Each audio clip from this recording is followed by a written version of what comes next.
Bienvenidas y bienvenidos en esta comunicación. Vamos a empezar esta reflexión sobre gramática cognitiva y el potencial de lo icónico en la transmisión del valor gramatical de los operadores haber y estar. Y lo hacemos a partir de la identificación de un problema que tiene que ver con la forma en que los manuales de lenguas extranjeras tendencialmente presentan los operadores en cuestión. Según se puede observar en varios estudios, los principales en la diapositiva, relacionar el funcionamiento de un elemento gramatical siguiendo líneas casi exclusivamente lingüístico-formales impide que el aprendiz de una lengua extranjera entre en contacto con el valor de uso que el elemento gramatical vehicula. El riesgo es que la información transmitida por las gramáticas pedagógicas se convierta potencialmente en un superficial automatismo mnemónico no respaldado por el desarrollo de una conciencia de uso. Relativamente al estudio del español como lengua extranjera, podemos incluir en esta casuística la alternancia de uso del predicado existencial expresado por haber y la construcción locativa expresada por estar. En apoyo de esta afirmación sobre las gramáticas pedagógicas, se ofrece como ejemplo la reproducción de la presentación del tema dentro de un manual DL para estudiantes italófonos. La decisión de no mostrar textos originales es una elección que sobre todo evita que se perciba como un deseo de desacreditar el trabajo de compilación de manuales. La intención es en cambio únicamente la de abrir una reflexión sobre la necesidad de considerar nuevos enfoques y modalidades para la transmisión de contenidos gramaticales. Como se puede observar, frente a una breve explicación de la función de los verbos haber y estar, el mayor énfasis, también gráfico, se pone en la relación del operador con listas de elementos lingüísticos formales. Esta modalidad no permite el desarrollo de un aparato sólido relativo a la competencia de uso, ya que falta una integración, una conexión entre los elementos lingüísticos formales y la indicación sobre su aplicación en la comunicación. Para apoyar estos puntos, recordamos las observaciones de Halliday, quien afirma que cuando pensamos en un sistema lingüístico nos estamos refiriendo a una herramienta de construcción de la experiencia humana. Consideramos entonces que es precisamente el factor experiencia el que puede constituir esa conexión que a modo de brújula, apuntando siempre a un norte, que es el conocimiento del mundo de cada individuo, puede orientar de forma natural entre los elementos lingüísticos formales y el desarrollo de su conciencia de uso. Es de hecho a través de la experiencia que el individuo que actúa en el mundo usa el lenguaje y sus estructuras para producir y manejar esa compleja red de significados en torno a la cual se establece la comunicación en las más variadas situaciones y contextos. Lengua, sentido y experiencia son esferas que, por tanto, forman un vínculo de continuidad que no puede verse como separado en la comunicación y más aún pensando en la enseñanza de una lengua extranjera. Se trata de planos que no se pueden separar.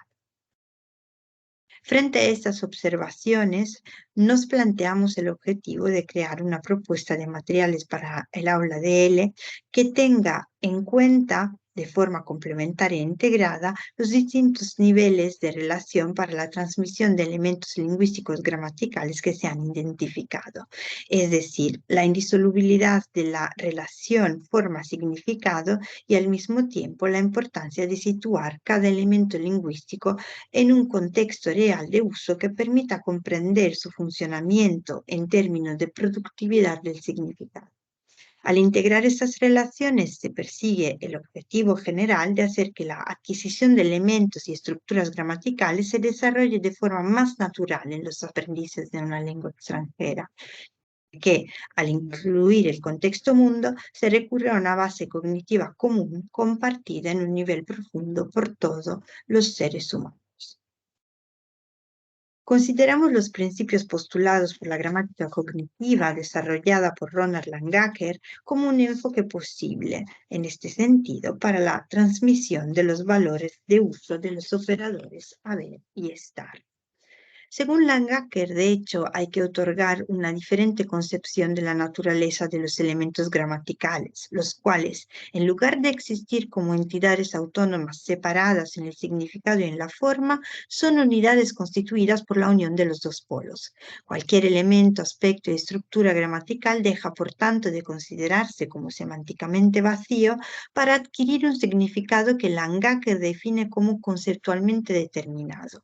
La conceptualización de los significados se deriva de procesos cognitivos que radican en la dimensión de uso. Como recuerda Langacker, cada manifestación lingüística es un evento de uso que pone en el centro al sujeto y sus mecanismos de perspectivización del significado, o sea, procesos cognitivos que éste pone automáticamente en práctica con las experiencias que vive, que son reflejo de la percepción de la realidad y que determinan variación en la producción de significados.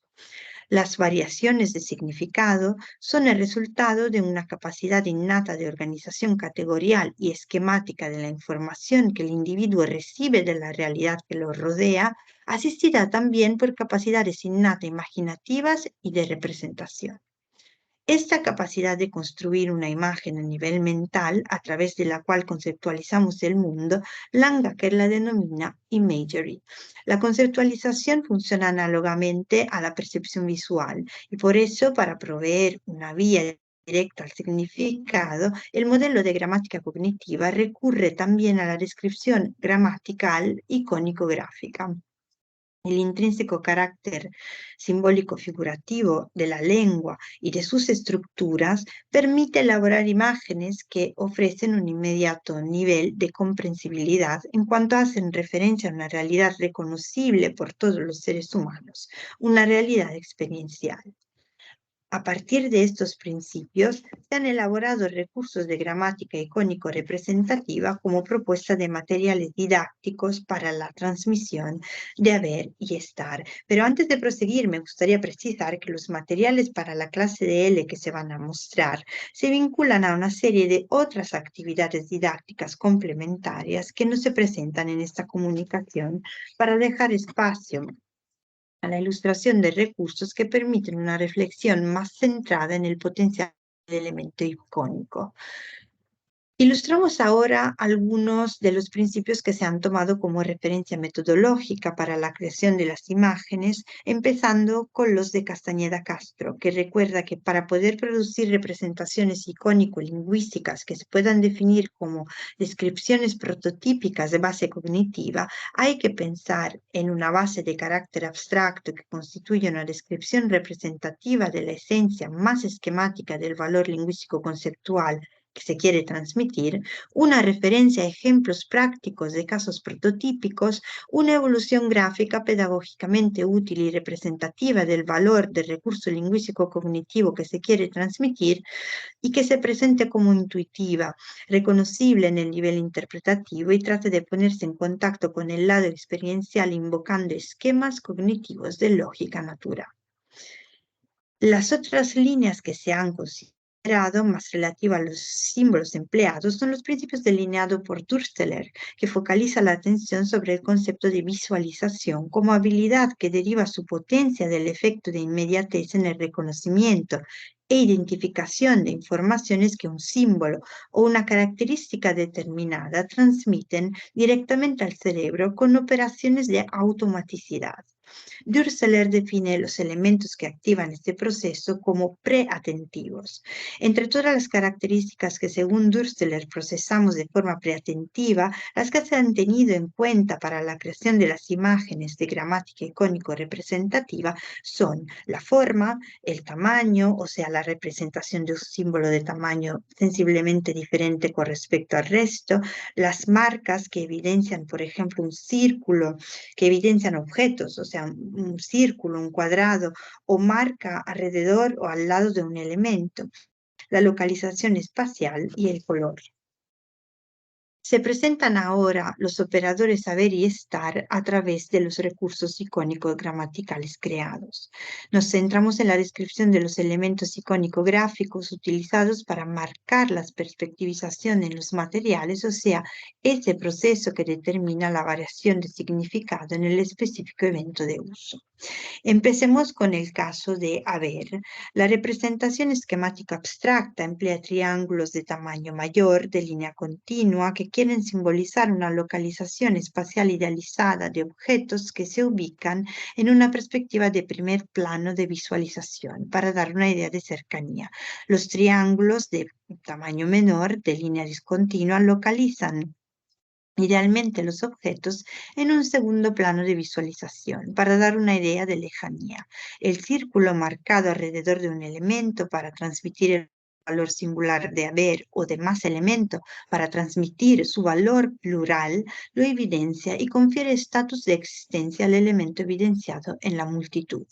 En su evolución gráfica pedagógicamente útil se ha introducido el color y se han transformado los triángulos en elementos icónicos reconocibles, o sea, casas. Se ha juntado el tamaño con el color para dar la percepción de profundidad. Las casas grises se consideran en un segundo plano y las casas coloradas se ubican en un primer plano de visualización, representando un conjunto de casas reconducible idealmente en la realidad a un barrio. Se mantiene la presencia del círculo como marca que evidencia la presencia de un objeto que no tiene características especiales con respecto a sus copias idénticas. De hecho, hay varias casas con el tejado rojo marcadas o no. Según lo que se exprese a través de la lengua, conceptualmente se podrá marcar con círculo la existencia de una, muchas, varias, algunas casas con el tejado rojo, determinando la situación prototípica que representa el significado del operador haber.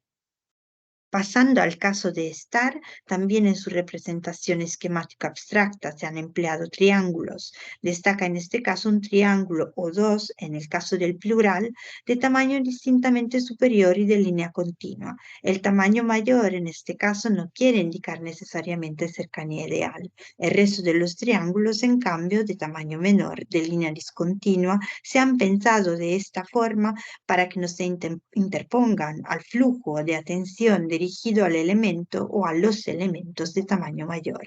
En este caso, como marcas,